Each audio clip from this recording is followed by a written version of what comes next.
Hey everyone, I'm Danny, and I want to share with you this video why I believe that Yeshua, called Jesus, and Christianity are two entirely different things. In fact, kind of polar opposites. And if you see this, it will change your understanding of Christianity. And if you are a Christian, it will change how you express your Christianity into the world. So let me make it simple by breaking the Bible down into three parts. The Old Testament, this is the Hebrew Scriptures.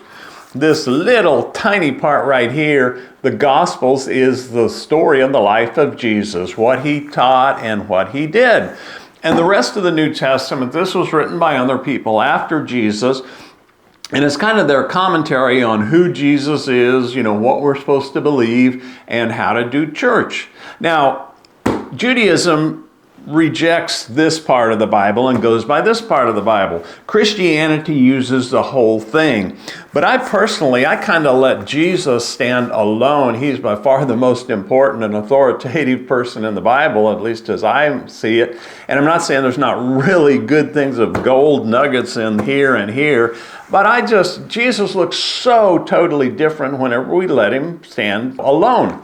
Now, I grew up in Christianity, and I was taught the story of Christian Jesus.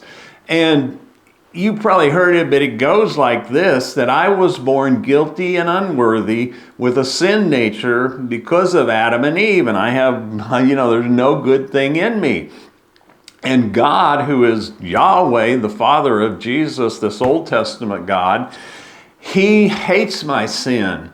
And his holiness demands that he punish me eternally in hell. So because of me, Jesus had to come and die to save me. And I can get rid of my guilt, shame, and fear by accepting Jesus and becoming a member of the church.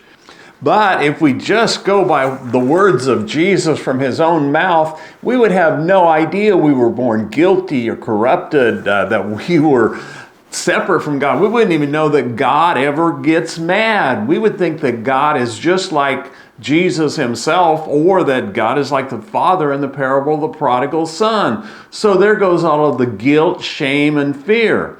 We would think that God is a loving Father who desires to give us the kingdom of heaven, which he said is within us, and we can find it within ourselves, and then we are to work to bring thy kingdom come, thy will be done here on earth as it is in heaven. Now, Jesus did not teach religion, even though Christianity teaches the most important thing is to believe the doctrines.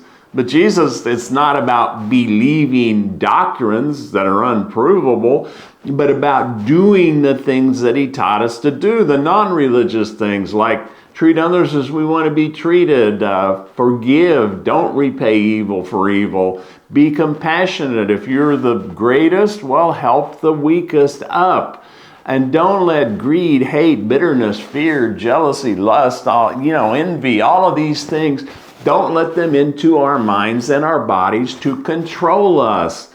Now, anyone can do these things. They're not religious, and they don't belong to any particular religion.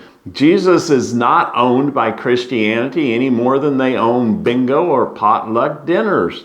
But the guilt, shame, and fear doctrines from here and here, they were formulated and set in stone by the 4th century church state and have been passed down to us.